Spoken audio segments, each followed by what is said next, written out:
الحمد لله وحده والصلاة والسلام على من لا نبي بعده وعلى آله وأصحابه الذين أوفوا عهده أما بعد فأعوذ بالله من الشيطان الرجيم بسم الله الرحمن الرحيم وأنذر عشيرتك الأقربين صدق الله العظيم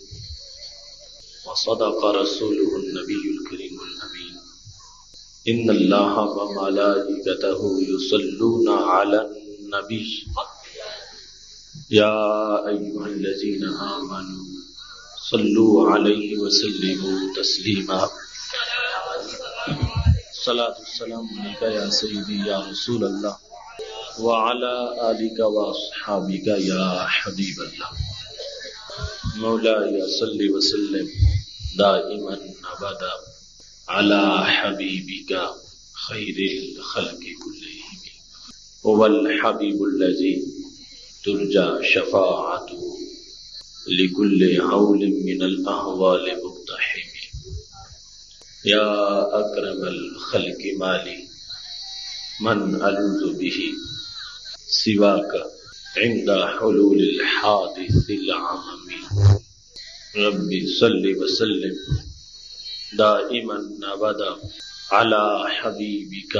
خير الخلق كلهم. اللہ تبارک و تعالی جل جلالہ وعم نوالہ واتم برہانہ وعظم شانہ کی حمد و ثنا اور حضور النور شافع یوم النشور دستگیر جہاں غم گسار زمان سید سروراں حامی بے قسم قائد المرسلین رحمت للعالمین احمد مجتبی جناب محمد مصطفیٰ صلی اللہ علیہ وآلہ واصحابہ وبارک وسلم کے دربار گہربار میں ہدیہ درود و سلام عرض کرنے کے بعد نہایت ہی محتشم سامعین حضرات، ہماری آج کی گفتگو کا موضوع سیرت النبی صلی اللہ علیہ وآلہ وسلم کا اعلانیہ دعوت کا آغاز اور اس کے بعد کے حالات ہیں۔ سیرت النبی صلی اللہ علیہ وسلم کا یہ مرحلہ دیگر تمام موضوعات کی طرح نہایت اہم ہے کہ جس وقت رسول اکرم صلی اللہ علیہ وآلہ وسلم نے اعلانیہ اور واضح طور پر اللہ تعالیٰ کے حکم پر اللہ کی توحید اور اپنی رسالت کا اعلان کیا۔ خالق کائنات ارشاد فرماتا ہے وَأَنذِرْ عَشِيرَتَكَ الْأَقْرَبِينَ، اے میرے محبوب صلی اللہ علیہ وسلم، آپ اپنے قریبیوں کو، رشتہ داروں کو ڈرائیں، انہیں اللہ کی توحید، رسالت اور دیگر جو اہم عقائد ہیں ان کی دعوت دیں اور نہ ماننے پر عذاب علیم کے بارے میں ان کو مطلع کریں۔ وَاخْفِضْ جَنَاحَكَ لِمَنِ اتَّبَعَكَ مِنَ الْمُؤْمِنِينَ، اور جو آپ کی پیروی کرنے والے ہیں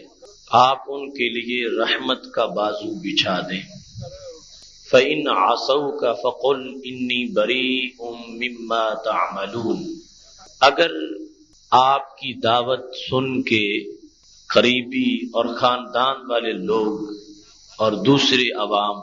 دعوت کو قبول نہیں کرتے اور تمہارے کاروان میں شامل نہیں ہوتے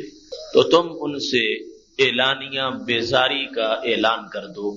انی بریء مما تعملون، کہ میں بری ہوں اس سے جو تم عمل کر رہے ہو۔ وتوکل علی العزیز الرحیم، اور میرے محبوب صلی اللہ علیہ وسلم آپ اس ذات پر بھروسہ برقرار رکھیے جو عزیز بھی ہے رحیم بھی ہے، یعنی مجھ پر جو آپ کا پہلے ہی توکل ہے اس توکل کو برقرار رکھیے۔ اگر یہ قریبی رشتہ دار جنہیں تمہارے کاروان کا اول مسافر بننا چاہیے تھا اور جنہیں سب سے پہلے جھنڈا اٹھانا چاہیے تھا، یہ آپ کے معاون نہیں بنتے تو کوئی بات نہیں، اس ذات پر بھروسہ برقرار رکھیے جو عزیز ہے اور جو رحیم ہے، جو غلبے والی ذات ہے، وہ ذات تمہیں محفوظ رکھے گی اور تمہارے پیغام کو آگے پہنچانے میں تمہارے لیے معاون رہے گی۔ وَتَوَكَّلْ عَلَى الْعَزِيزِ الرَّحِيمِ الَّذِي يَرَاكَ حِينَ تَقُومُ، اس ذات پہ بھروسہ برقرار رکھیے۔ یعنی یہ نہیں ہے کہ اب نئے سرے سے بھروسہ کیجئے، چونکہ رسول اکرم صلی اللہ علیہ وسلم کا تو پہلے دن سے ہی اللہ ہی پر بھروسہ تھا۔ فرمایا اس کو برقرار رکھیے، وہ ذات جو تمہیں اس وقت بھی دیکھتی ہے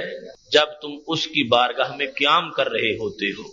الذی یراک حین تقوم، ایک ہے خالق کائنات جل جلالہ کا پوری کائنات کو دیکھنا، اور ایک ہے اللہ تبارک و تعالی کا اپنے محبوب علیہ السلام کو دیکھنا۔ تو خالق کائنات نے اس دیکھنے کو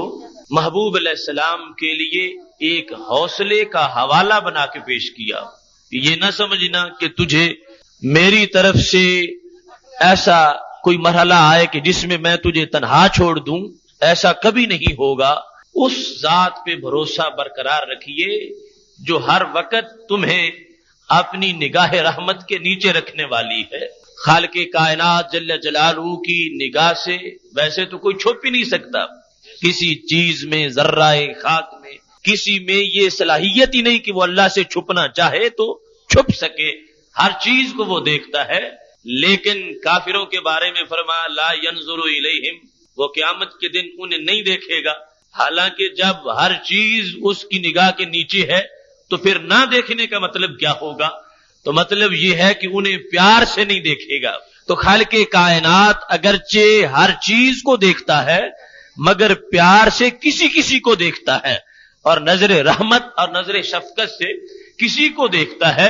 ان سب میں سے جو سر فہرست ہیں، فرمایا وہ محبوب تمہاری ذات ہے۔ توکل العزیز الرحیم الذی یراک حین تقوم، یرا مضارع کا صیغہ ہے، یعنی اس کی طرف سے مسلسل یکے بعد دیدرے پہ ہم تمہاری طرف دیکھنے کا عمل جاری رہتا ہے۔ یرا کا وہ جو تمہیں دیکھتا ہے، حین تقوم جب تم اٹھتے ہو، جب تم قیام کرتے ہو، جب تم کھڑے ہوتے ہو۔ وَتَقَلُّبَكَ فِي السَّاجِدِينَ، وہ ذات جو تمہیں سجدہ کرنے والی جماعت کے اندر دیکھ رہی ہے،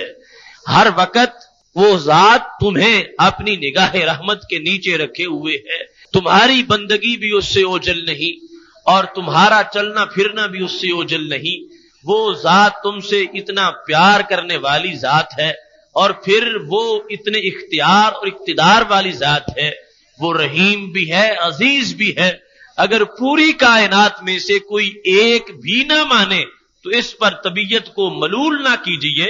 تمہارا رب تمہارے ساتھ ہے۔ دوسرے مقام پر فرمایا فَاصْدَعْ بِمَا تُؤْمَرُ وَأَعْرِضْ عَنِ الْمُشْرِكِينَ، میرے محبوب صلی اللہ علیہ وسلم آپ اعلانیہ دعوت دیجئے اور مشرکوں سے اعراض کیجئے، یعنی وہ جو کچھ کہتے رہیں آپ اس پر کان ہی نہ دھریں، اور اس بات کو سن کے جو وہ کہتے ہیں، جو الزام لگاتے ہیں، جو اعتراض کرتے ہیں، اور جو ان کی سازشیں ہیں اور جو ان کے مکر اور فریب ہیں، آپ بالکل ان کو خاطر میں نہ لائیے۔ کیوں؟ فرمایا انا کفیناک المستہزئین، ان مذاق کرنے والوں سے ہم خود نپٹ لیں گے۔ ہم آپ کے لیے اس سلسلہ میں آپ بالکل اپنا سینہ کھلا رکھیے اور اپنی طبیعت کو بالکل پریشان نہ ہونے دیجیے۔ انا کفیناک المستہزئین، جو مستہزئین ہیں، آپ سے استہزاء کرتے ہیں، آپ کو ان کا جواب دینے کی ضرورت نہیں ہے، یہ کام ہم خود کرتے رہیں گے۔ انا کفیناک المستہزئین، ہم آپ کے لیے کافی ہیں ان کا جواب دینے کے لیے، لہذا ہم خود ان کا جواب دیتے رہیں گے۔ آپ نہ ان کی گالیوں پر توجہ دیں، نہ الزامات کو دیکھیں، نہ ان کی سازشوں کو دیکھیں، آپ اپنا کام کھلے سینے کے ساتھ اور بالکل طبیعت کو آزاد رکھ کے کرتے جائیں۔ جو بھی آپ کے بارے میں جس لحاظ سے کوئی حملہ کرے گا اس کا جواب میری طرف سے دے دیا جائے گا۔ رسول اکرم نور مجسم شفیع معظم صلی اللہ علیہ وسلم کو خالق کائنات جل جلالہ نے اس وصف میں بھی ممتاز بنایا ہے. پہلے انبیاء کرام علیہ السلام پر جو اعتراضات ہوتے تھے ان کا جواب وہ خود دیتے تھے. وحی ان کے جواب میں نہیں اترتی تھی، وہ خود کہتے تھے. جس وقت حضرت نوح علیہ السلام کی قوم نے کہا انا لنراک فی ضلال مبین، ہم آپ کو دیکھ رہے ہیں کہ آپ تو معاذ اللہ گمراہ ہیں. فرمایا قوم لیس بی ضلالہ، قوم میں تو گمراہ نہیں ہوں. یہ سلسلہ تھا کہ انبیاء کرام علیہ السلام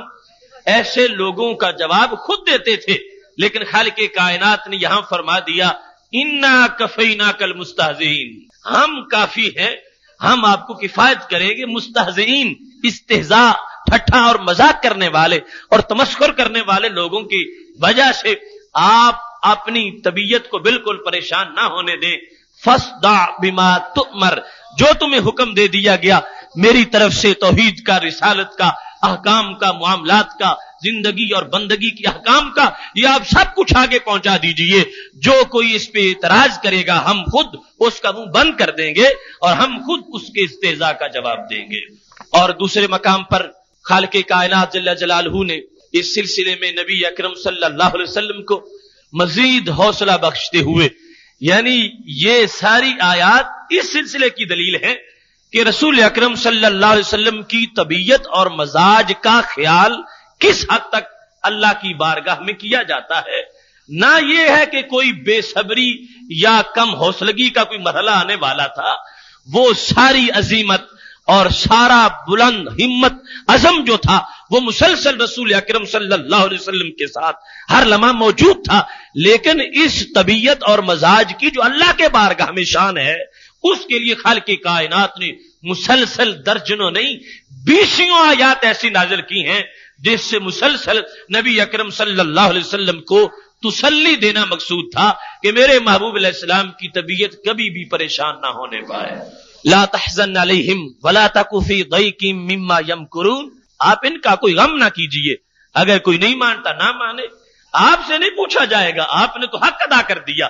ولا تک فی ضیق مما یمکرون، یہ جو مکر کرنے والے لوگ ہیں یہ جو کچھ کرتے رہے، آپ اپنا سینہ تنگ نہ ہونے دیجئے. اس واسطے کہ آپ نے جو انداز تبلیغ اختیار کیا ہے نہ اس انداز میں کوئی کمی ہے، نہ تفہیم میں کسی قسم کا کوئی عیب ہے، نہ سمجھانے کی صلاحیت کے اندر کسی طرح کی کوئی کمی ہے، اور نہ ہی جو کچھ مواد آپ انہیں سمجھا رہے ہیں اس پر کوئی اعتراض ہو سکتا ہے. آپ جامع انداز میں جامع نصاب ان کو پڑھا رہے ہیں، اگر پھر بھی کوئی نہیں مانتا تو یہ اس کی اپنی گور گردن ہے. آپ سے اس بارے میں نہیں پوچھا جائے گا، آپ نے تبلیغ کا حق ادا کر دیا ہے. جس وقت جہر بالدعوت، اعلانیہ دعوت کا یہ آغاز ہوا، خالق کائنات جل جلالہ نے نبی اکرم صلی اللہ علیہ وسلم کو ان آیات کے ذریعہ سے متوجہ کیا کہ اب نیا دور آ گیا ہے. فاصدع بما تؤمر اور وانذر عشیرتک الاقربین. تو رسول اکرم صلی اللہ علیہ وسلم بھی جانتے تھے، خالق کائنات تو ازل سے جانتا تھا کہ جن لوگوں کو سرن دعوت برداشت نہیں ہے وہ اعلانیہ یہ دعوت کیسے برداشت کر سکیں گے. جن لوگوں کو دار ارکم کی بند فضا کے اندر اسلام کا پودا پھلتا پھولتا برداشت نہیں ہے، وہ کھلے ماحول میں اس گلستان کو کیسے بہار آشنا ہونے دیں گے، اور وہ خزاں بن کے بجلیوں کی طرح اس گلستان پہ وہ چمکنا اور گرنا شروع کر دیں گے. اس پورے گلستان پر وہ اپنی طرف سے اپنی چیرہ دستیوں سے حملہ آور ہو جائیں گے. یہ سب کچھ پہلے معلوم تھا. نبی اکرم نور مجسم شفیع معظم صلی اللہ علیہ وسلم یہ سب کچھ جانتے تھے، لیکن اللہ کے حکم پر اب تہیہ یہ کر لیا تھا کہ پہلے اس کی رضا تھی تو ہم نے پروگرام کو سر رکھا ہے، اب اس کا حکم آ گیا ہے تو ہم کوئی پرواہ نہیں کریں گے. آپ کی ہر سانس کا یہ یا نعرہ تھا، برہم ہوں بجلیاں یا ہوائیں خلاف ہوں، کچھ بھی ہو اہتمام گلستان کریں گے. ہم نے اس سرزمین میں یہاں سے توحید کا کارواں شروع کرنا ہے اور اس کو آگے بڑھانا ہے، اور بالآخر یہ کارواں اس قدر کامیاب ہو جائے گا کہ پوری دنیا پر اسی توحید کے جھنڈے لہرائیں گے، پوری دنیا پر اسی رسالت کے نغمے گائے جائیں گے، آسماں ہوگا سحر کے نور سے آئینہ پوش، پھر ظلمت رات کی سیما پا ہو جائے گی، پھر دلوں کو یاد آ جائے گا پیغام سجود، پھر جبیں خاک حرم سے آشنا ہو جائے گی، شب گریزہ ہوگی آخر جلوائے خورشید سے، یہ چمن معمور ہوگا نغمہ توحید سے۔ رسول اکرم نور مجسم شفیع معظم صلی اللہ علیہ وسلم نے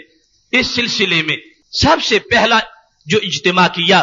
اس کے بارے میں آپ نے جس جگہ کو منتخب کیا وہ صفا کی پہاڑی تھی۔ رسول اکرم صلی اللہ علیہ وسلم صعد الصفا وقال یا صباحا، صفا پہاڑی پہ چڑھے، صبح کا وقت تھا، اور اعلان کیا کہ اے بنی عبد المطلب کے لوگوں اور قریش سارا خاندان اور دوسرے لوگوں، آؤ میری بات سننے کے لیے یہاں اکٹھے ہو جاؤ۔ سب اکٹھے ہوئے تو نبی اکرم صلی اللہ علیہ وسلم نے فرمایا لو اخبرت ان خیلم بصف هذا الجبل تريد ان تغیر علیکم لصدقتمونی، فرمایا اگر میں یہ تجھے خبر دوں کہ اس پہاڑ کے پیچھے ایک لشکر آ گیا ہے اور وہ تم پر حملہ آور ہونا چاہتا ہے، تمہارا مال لوٹے گا، تمہارا خون بہائے گا، تم اسے نہیں دیکھ رہے، تمہاری آنکھوں سے اس پہاڑ کا جو پیچھے والا منظر ہے وہ اوجل ہے، میری زبان پہ اعتماد کرتے ہوئے کیا تم اس بات کو تسلیم کر لو گے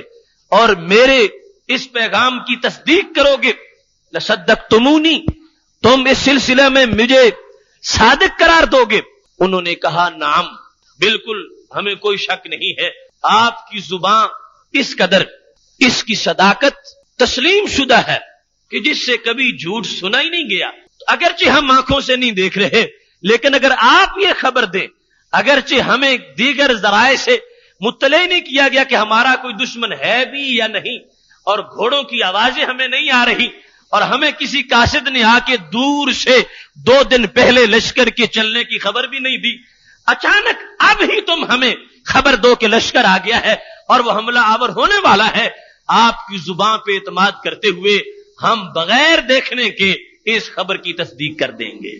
نبی اکرم صلی اللہ علیہ وسلم کا انداز بڑا حکیمانہ تھا، پہلے ان سے اس بات کا اقرار کروا کے پھر فرمایا انی نذیر لکم بین یدی عذاب شدید، جیسے تمہیں یہاں لشکر نظر نہیں آ رہا اور تم میری بات پہ اس کو مان جاؤ گے اور میری خبر پہ تم میری تصدیق کرو گے، ایسے ایک اور چیز بھی ہے جو تمہیں اب نظر نہیں آ رہی، میں اس کو جانتا ہوں، اور جتنا نقصان تمہیں یہ لشکر پہنچائے گا اس سے کہیں زیادہ وہ تمہارے لیے وہ چیز نقصان دہ ہو سکتی ہے، اگر میں تمہیں اس کے بارے میں خبر دوں تو پھر تمہیں وہ بھی ماننی چاہیے۔ انی نذیر لکم بین یدی عذاب شدید، تمہیں دنیا کی اس دھول میں آخرت نظر نہیں آ رہی اور آخرت کا عذاب نظر نہیں آ رہا، تم بتوں کو سجدے کرتے ہو اور بتوں کی پرستش کرتے ہو، رحمان کی بغاوت کر رہے ہو، تم اس دنیا میں رہتے ہوئے تمہیں آخرت کا نظارہ نہیں ہے، اگر یہاں کھڑے تم پہاڑ کے پیچھے کے حالات کے بارے میں میری بات کی تصدیق کرتے ہو تو پھر اس دنیا میں رہتے ہوئے تمہیں میرے اس قول کی بھی تصدیق کرنی چاہیے کہ اللہ کا نام سن کے توحید کو مان جاؤ، اگر نہیں مانو گے تو تم پہ عذاب کا نزول ہوگا، وہ عذاب جو تمہیں آج نظر نہیں آ رہا، میں اپنی سچی زبان سے اس عذاب سے تمہیں ڈرانے آیا ہوں، جو ڈرے گا وہ میرا کلمہ پڑھ لے گا اور جو نہیں ڈرے گا وہ فاسق و فاجر اور کافر اور مشرک رہے گا۔ اگر تم نہ دیکھنے کے باوجود میری پہلی خبر کی تصدیق کرتے ہو تو بغیر دیکھنے کے دوسری خبر کی تصدیق بھی کرنی چاہیے۔ رسول اکرم نور مجسم شفیع معظم صلی اللہ علیہ وسلم کا انداز اور اسلوب حکیمانہ ہمیشہ یہ رہا کہ جو غیر محسوس چیز ہوتی تھی اس کو محسوس کے ساتھ تشبیہ دے کر اس کو یوں ہی سامنے پیش کر دیتے تھے جیسے چیز آنکھوں کے سامنے ہو۔ دنیا کی زندگی اور آخرت کا جو منظر آپ نے پیش کیا، ایک بالکل کن ذہن انسان کے لیے بھی یہ قابل فہم تھا کہ یہ سامنے پہاڑ ہے، ایک اس کے پیچھے کی دنیا ہے، اور یہاں کھڑے ہوئے یہ پیچھے کے حالات کی جو خبر دیں اگرچہ ہم دیکھ نہیں رہے پھر بھی ان کی زبان کا یہ کردار ہے کہ ہم ان کو سچا مانتے ہیں، تو پھر اس دنیا میں رہتے ہوئے ابھی کتنے سالوں کے بعد جا کے آخرت کا منظر سامنے آئے گا، لیکن یہ یہاں کھڑے ہو کر جو آخرت کی خبر دیں، چونکہ ہیں سچے، ہم ان کو صادق تسلیم کرتے ہیں، تو پھر جیسے پہلی خبر سچی ہے ایسے ہی دوسری خبر کو بھی سچا ماننا چاہیے۔ رسول اکرم صلی اللہ علیہ وسلم نے ان کے سامنے بالکل محسوس کی طرح آخرت کو پیش کر کے فرمایا، جیسے معمولی سے لشکر کی خبر پر تم نقصان ہو جانے کی وجہ سے کانپ اٹھتے ہو کہ وہ آئیں گے، ہمیں لوٹ لیں گے، ہمیں ماریں گے اور ہمارا خون بہائیں گے۔ فرمایا یہ تو معمولی سا نقصان ہے، یہ عارضی نقصان ہے، اگر تمہاری جان نکل گئی اور تم حالت شرک میں رہے اور پھر ہمیشہ کے لیے جہنم میں تجھے جلنا پڑے گا، کئی صدیاں گزر جائیں گی، جہنم سے تمہارا چھٹکارا نہیں ہوگا، چند لمحوں کا جو خطرہ ہے اس کے سلسلے میں تو میری بات کو بغیر دیکھے مان جاتے ہو، اتنے بڑے خطرے سے میں تمہیں بچانے آیا ہوں، لہذا یہ بھی بغیر دیکھے تسلیم کر جاؤ۔ رسول اکرم نور مجسم شفیع معظم صلی اللہ علیہ وسلم نے جس وقت یہ فرمایا تو ابو لہب نے یہ کہا، ما دعوتنا الا لہذا، کیا اس لیے آپ نے ہمیں بلایا تھا؟ طب اللہ کا سائر اليوم، معاذ اللہ باقی سارا دن آپ کے لیے ہلاکت رہے کہ آپ نے ہمیں سب کو اکٹھا کیا، ہمارا ٹائم ضائع کیا۔ رسول اکرم صلی اللہ علیہ وسلم سے اللہ نے وعدہ کیا تھا، انا کفیناک المستہزئین، جواب آپ نہ دینا، جواب ہم خود دیں گے۔ فرمایا تبت یدا ابی لہب وتب، تم نے میرے محبوب علیہ السلام کے لیے یہ لفظ بولے ہیں، ابو لہب تمہارے دونوں ہاتھ ٹوٹ جائیں اور تم ہمیشہ ہلاکت میں رہو گے، تمہاری اہلیہ بھی اسی حال میں ہوگی۔ تم نے یہ لفظ محبوب علیہ السلام کے لیے بولے ہیں۔ خالق کائنات جل جلالہ نے ساتھ ہی وہ وعدہ پورا کیا، فرمایا جو کچھ کوئی بولے گا ہم خود اس کو جواب دیں گے۔ دوسرا اہم اجلاس، رسول اکرم صلی اللہ علیہ وسلم نے حضرت علی رضی اللہ تعالی عنہ سے یہ کہا کہ مجھے یہ حکم آ گیا ہے وَأَنذِرْ عَشِيرَتَكَ الْأَقْرَبِينَ، تو ہم اپنے قریبیوں کی ایک میٹنگ بلانا چاہتے ہیں اور اس میں پہلے کھانے کا انتظام ہوگا، بعد میں دودھ پلایا جائے گا اور اس کے بعد تیسرے نمبر پہ ان کو دعوت دیں گے۔ لہذا حضرت علی رضی اللہ تعالی عنہ کو اس دعوت کا منتظم بنایا گیا اور آپ فرماتے ہیں تقریباً 40 لوگ اس پہلی میٹنگ میں جو ان خاص رشتہ داروں کے لحاظ سے تھی۔ رسول اکرم صلی اللہ علیہ وسلم کے 4 چچے بھی اس میں موجود تھے، حضرت عباس رضی اللہ تعالیٰ عنہ، حضرت حمزہ رضی اللہ تعالیٰ عنہ، جو کہ اس میٹنگ کے بعد آہستہ آہستہ انہوں نے اسلام قبول کر لیا۔ ابو طالب بھی تھے اور ابو لہب یہ بھی اس میٹنگ میں موجود تھے، اگرچہ یہ آخر جن کا میں نے ذکر کیا ہے ان میں ابو طالب اور ابو لہب اور ابو طالب اگرچہ عدم ایمان میں تو وہ برابر تھے، لیکن ابو طالب وہ شخصیت ہیں جنہوں نے ہر لمحہ نبی اکرم صلی اللہ علیہ وسلم کا دفاع کیا، اپنی شفقت کا اظہار کیا اور کبھی بھی رسول اکرم صلی اللہ علیہ وسلم کی گستاخی نہیں کی، کبھی توہین نہیں کی، دشمنوں کے سامنے ڈٹے رہے اور یہ لفظ بول دیے تھے جب قریش نے آ کے کہا تھا کہ اپنے بھتیجے کو سمجھاؤ ورنہ آپ دریا درمیان سے پیچھے ہٹ جاؤ، تو ابو طالب نے رسول اکرم صلی اللہ علیہ وسلم کو بلا کے جس وقت یہ بات کہی تھی تو نبی اکرم صلی اللہ علیہ وسلم نے دوپہر کا وقت تھا، آسمان کے سورج کی طرف دیکھ کے کہا فما انا باقدر ذلك منکم ان تشتعلوا منه شعلۃ، فرمایا یہ سارے لوگ جو یہاں آئے بیٹھے ہو میرے چچا کے پاس، فرمایا جس طرح یہ سورج کے جو شعلے برس رہے ہیں یہ سورج ان کرنوں کے بغیر نہیں رہ سکتا، ایسے میری زبان بھی نغمہ توحید کے بغیر نہیں رہ سکتی، تم کیسے سمجھتے ہو کہ میں اس کو چھوڑ دوں گا؟ ابو طالب کہنے لگے ارجعوا، سارے واپس چلے جاؤ، ان ابن اخی لا یکذب، میرا بھتیجا کبھی بھی جھوٹ نہیں بولتا، یہ بولتے ہیں تو سچ بولتے ہیں۔ اور دوسرا مرحلہ جس میں یہ محبوب علیہ السلام نے کہا تھا لو وضعوا الشمس فی یمینی والقمر فی یساری ما ترکت ھذا الامر، اگر دائیں ہاتھ میں سورج رکھ دے بائیں میں چاند بھی رکھ دے اور مجھے کہیں کہ چھوڑو اس کام کو ورنہ یہ مسلسل تمہیں تپش ملتی رہے گی، فرمایا میں اس وقت تک یہ نہیں چھوڑوں گا جب تک یا تو میں شہید نہیں ہو جاؤں گا یا دنیا کے کونے کونے تک میرا پیغام نہیں پہنچ جائے گا۔ مطلب یہ ہے کہ عدم ایمان کے باوجود بھی ان دونوں میں فرق ہے. یہی وجہ ہے کہ ابو لہب جہنم کے بالکل اسفل درک میں ہوں گے, اور جناب ابو طالب کے بارے میں رسول اکرم صلی اللہ علیہ وسلم نے بالکل معمولی سے عذاب کے بارے میں اطلاع فرمائی تھی, جو بخاری شریف میں حدیث موجود ہے. یہ اس خدمت کا صلہ تھا جو انہوں نے نبی اکرم صلی اللہ علیہ وسلم کے ساتھ اپنا معاملہ برقرار رکھا. بہرحال اس میٹنگ کے اندر نبی اکرم صلی اللہ علیہ وسلم نے جس وقت دعوت کا آغاز کیا,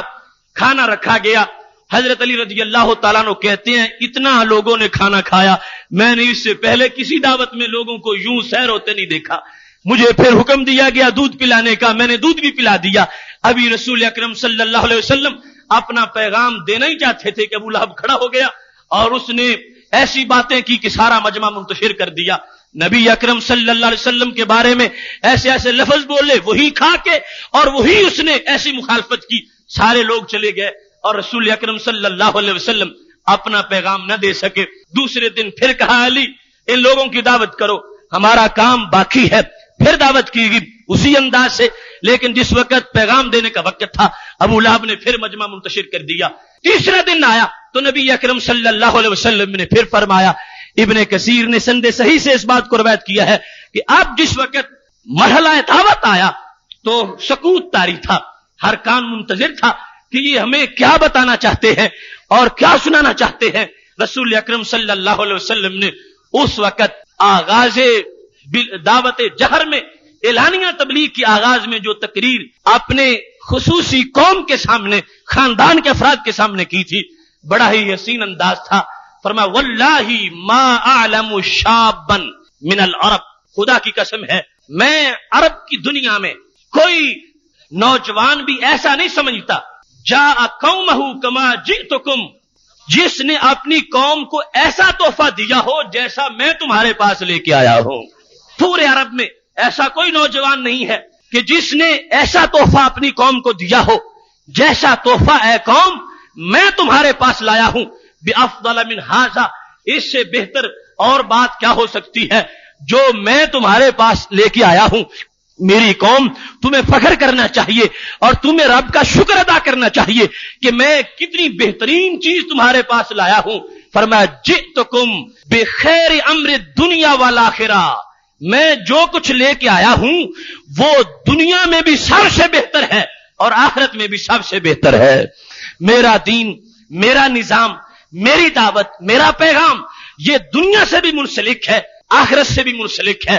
میں ایک جامع نصاب لے کے آیا ہوں. اے میرے خاندان تمہیں اس پر خدا کا شکر ادا کرنا چاہیے. آج تک اس عرب کی سرزمین میں کوئی بھی ایسا نہیں ہے کہ جس نے اس جیسا پیغام پیش کیا ہو. افضل ہونا تو بڑی دور کی بات ہے. میں تمہارے پاس وہ دین لے کے آ گیا ہوں جس دین کا تعلق بہترین دنیاوی زندگی کے ساتھ ہے. ایک مانو اور مجھے اس ایک خدا کا رسول تسلیم کر لو. رسول اکرم نور مجسم شفیع معظم صلی اللہ علیہ وسلم کا یہ خطبہ, اس کے آخری الفاظ جو ہیں آج پھر ان کی بڑی ضرورت ہے. آج دو طبقوں نے نبی اکرم صلی اللہ علیہ وسلم کی دعوت کو محدود کرنے کے لیے ایڑی چوٹی کا زور لگا رکھا ہے. ایک وہ نام نہاد مغرب زدہ طبقہ ہے جن کا یہ کہنا ہے کہ ہم صرف دینی امور جو ہے نماز, روزہ, حج, زکات, ان میں تو رسول اکرم صلی اللہ علیہ وسلم کی رائے کو ترجیح دیں گے اور دنیاوی امور ہم خود فیصلہ کر لیں گے, کیونکہ رسول اکرم صلی اللہ علیہ وسلم صرف دین کے لحاظ سے ہمارے نبی ہیں اور باقی جیسے حالات ہوں گے ہم طے کریں گے کہ آج کے ماڈرن ماحول میں ہمیں زندگی کیسے گزارنی ہے. اس کا تعلق کوئی دین سے نہیں, یہ دنیاوی امور ہیں اور دنیاوی امور میں ہم خود اپنے فیصلے کرنے والے ہیں. رسول اکرم صلی اللہ علیہ وسلم نے اس میٹنگ میں برسریام یہ کہا تھا کہ میں ایسا نبی یا ایسا رسول نہیں ہوں, میری ایسی دعوت نہیں ہے جس کا تعلق صرف امور آخرت کے ساتھ ہو. میں امر دنیا کا رہنما بن کے آیا ہوں اور امر دین کا رہنما بن کے آیا ہوں. مجھے ہر طرح کی معلومات میرے خدا نے دی ہے. اگر میں نظام بندگی کو بہتر چلا سکتا ہوں تو پھر نظام زندگی کو بھی بہتر چلا سکتا ہوں. مجھے میرے خدا نے یہ سارے جامع علوم عطا فرمائے ہیں, لہذا میرے دامن سے جو چاہو گے ملے گا. دین کے امور میں بھی بہتری میرے پاس سے ملے گی اور دنیاوی امور کا بھی میں ضامن بن کے آیا ہوں. جس طرح میں کہوں گا اس طرح کرو گے پھر کام سنورتے جائیں گے. یہ رسول اکرم صلی اللہ علیہ وسلم کی پہلی تقریر تھی جو اعلانیہ دعوت میں خصوصی اجتماع کے اندر تھی. اور پھر اس سلسلہ میں آج کچھ لوگوں کا طبقہ جو اپنے طور پر دیندار بھی بنے ہوئے ہیں لیکن انہیں یہ مرض ہے کہ وہ رسول اکرم صلی اللہ علیہ وسلم کے علم کو محدود ثابت کرنے میں کسی طرح کی کوئی کسر باقی نہیں رہنے دیتے. وہ شیطان کے علم کو تو محیط زمین مان جاتے ہیں لیکن رسول اکرم صلی اللہ علیہ وسلم کا علم جب بڑھتا ہوا اور لامحدود نظر آتا ہے تو پھر ان کو تکلیف ہوتی ہے. انہوں نے بھی امور دنیا کے لحاظ سے یہ قول کر دیا کہ رسول اکرم صلی اللہ علیہ وسلم دینی امور میں تو سب سے زیادہ جانتے تھے لیکن دنیاوی امور کے لحاظ سے رسول اکرم صلی اللہ علیہ وسلم کو اتنی معلومات نہیں تھی. لیکن محبوب علیہ السلام کی ذات وہ ذات ہے جن کے قدموں پہ کروڑوں عقلیں نثار ہو جاتی ہے. آج کی عقل اس عقل کا مقابلہ کیسے کر سکے گی؟ آج کی کروڑوں عقول جو ہیں ان کے قدموں کی دھول کے بھی برابر نہیں ہو سکتی. لہذا آج انسان اپنے ذرائع سے سوچ کے جو فیصلہ اپنی زندگی میں دنیاوی امور کا کرے گا اس سے 100% حسین اور خوبصورت فیصلہ میرے محبوب علیہ السلام کی عقل نے فرمایا ہے. اس سلسلہ میں ایک حدیث شریف کا بھی حوالہ دیا جاتا ہے کہ رسول اکرم صلی اللہ علیہ وسلم جس وقت مدینہ شریف میں آئے تو لوگ اس وقت کھجوروں کو پیوند کرتے تھے. تو نبی اکرم صلی اللہ علیہ وسلم نے فرمایا ایسا کیوں کرتے ہو؟ انہوں نے کہا اس سے پھل میں اضافہ ہوتا ہے. فرمایا اس کو چھوڑ دو ویسے بھی پھل پورا ہی آئے گا. لیکن پھل کم آیا تو صحابہ نے پوچھا یا رسول اللہ صلی اللہ علیہ وسلم ہم نے تعبیر نخلا نہیں کیا تو جس کی وجہ سے اب پھل کم آیا ہے. تو رسول اکرم صلی اللہ علیہ وسلم یہ لفظ بولے انتم عالم بامور دنیاکم، یا اس کے مترادف اور بھی الفاظ موجود ہے کہ تم دنیا کے امور کو زیادہ جانتے ہو. اس حدیث شریف کا غلط مفہوم لیتے ہوئے لوگوں نے یہ نظریہ گھڑا اور پھر اس کو مغرب زدہ نے اپنا لیا. دینی ماحول سے یہ حسد کی وجہ سے یہ بات نکلی اور پھر دنیاوی ماحول میں جا پہنچی. حضرت قاضی ایاز نے شفا شریف میں اس کا مطلب بیان کرتے ہوئے فرمایا کہ رسول اکرم صلی اللہ علیہ وسلم نے بطور غصہ یہ فرمایا تھا کہ میرے صحابہ صبر تو کرو، اگر 1 سال پھل کم آیا ہے تو دیکھنا اسی وجہ سے میری سنت پہ تم قائم رہو گے، اگلے سال یہی کھجوریں ڈبل پھل دینا شروع کر دیں گی. اس کو تمہیں برقرار رکھنا چاہیے. تم نے فوراً مجھ سے آ کے یہ کہہ دیا تو یہ اظہار غصہ تھا کہ تم اپنے کامات جانو، یہ غصے کا اظہار تھا. یہ کوئی شریعت کا حکم نہیں تھا کہ رسول اکرم صلی اللہ علیہ وسلم نے یہ حقیقت دے دی ہو کہ اب یہ فیصلہ ہو گیا میں صرف دین جانتا ہوں اور دنیا تم بہتر جانتے ہو. کوئی کیسے عالم ہو سکتا ہے؟ سرکار کی ذات سے یہ غصہ تھا اور جس غصے کو لوگوں نے آج اس اسلوب میں بیان کرنا پیش شروع کر دیا کہ معاذ اللہ رسول اکرم صلی اللہ علیہ وسلم کو علم نہیں تھا، ایسی بات ہرگز نہیں ہے. ورنہ دیکھیے حدیث صحیح میں ہے جس وقت رسول اکرم صلی اللہ علیہ وسلم نے اپنے صحابی سے یہ کہا تھا ناولنی الذرا، ایک بکری کا گوشت دیگچے میں ہے، فرمایا مجھے بکری کی اگلی ٹانگ پیش کرو. جب پیش کی فرمایا ناولنی الذرا، دوبارہ فرمایا بکری کی دستی پیش کرو، انہوں نے پیش کر دی. فرمایا ناولنی الذرا، بکری کی اگلی ٹانگ کا گوشت پیش کرو. تو صحابی کہنے لگے یا رسول اللہ صلی اللہ علیہ وسلم بکری کی تو 2 اگلی ٹانگیں ہوتی ہے اور میں نے دونوں پیش کر دی. تو رسول اکرم صلی اللہ علیہ وسلم نے فرمایا لو ناولتنی ما زلت تناولنی، اگر تم نہ کرتے کروڑ مرتبہ میں مانگتا، کروڑوں ٹانگیں یہاں پیدا ہو جاتی. تو اب کیا معاذ اللہ اس حدیث سے کوئی یہ خط کرے گا کہ ہمارے محبوب علیہ السلام کو یہ علم نہیں تھا کہ 3 ٹانگیں بکری کی ہوتی ہیں یا 2 ہوتی ہے؟ اس کا کون انکار کر سکتا ہے کہ سرکار کو پتا ہے کہ بکری کی ٹانگیں کتنی ہیں، لیکن اس کے باوجود بھی فلسفہ یہ دیا کہ ہماری زبان کا لفظ عام زبانوں جیسا نہیں ہے، اس پر تم عمل کر کے تو دیکھو. اگرچہ بظاہر سارے جو عقلی دلائل ہو، عقلی صورتحال ہو، اگرچہ وہ انکار بھی کر رہی ہو، لیکن عقل کو جب اس بارگاہ میں قربان کرتے ہوئے تم انتظار کرو سے وہیں سے حکمتوں کے دریا پھوٹ پڑیں گے.